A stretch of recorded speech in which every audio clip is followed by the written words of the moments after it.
Reel બનાવવું એ પણ એક રોજગાર છે. રીલ બનાવવાનો રોજગાર એ પોતે બોલ્યા જ.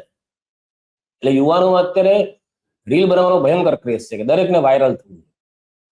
એ વાયરલ થવાની ઘેલછા ઘણી વાર છે ને બહુ અઘરી પડી જાય. એમાં તમે સરકારી નોકરી કરતા હો અને એમાંય પાછું ભાજપનું રાજ હોય તો તમારે સમજીને કરવું પડે. પણ બિચારો મધ્યપ્રદેશનો એક શિક્ષક, એને ખબર નહીં એમ એને થયું કે હું ભાઈઓ એનો કરીને મજાક કરી લઉં, એટલે એને રીલ બનાવી.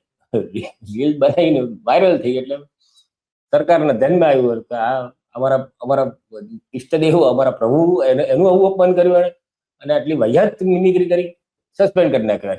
આ જો એને બિચારા કેટલી મહેનત કરી છે વાયરલ થવા માટે. गैस के दाम कम हुए कि नहीं हुए? नहीं हुए तो गैस के दाम बढ़े कि नहीं बढ़े? बढ़ गए। तो गैस के दाम इसलिए बढ़ गए कि भाइयों बहनों, गैस की रोटी खाने से पेट में भी गैस बनती है, और अगर पेट में गैस बनेगी तो आप बीमार पड़ जाओगे, और अगर आप बीमार पड़ोगे तो ये देश बीमार पड़ जाएगा मेरे भाइयों।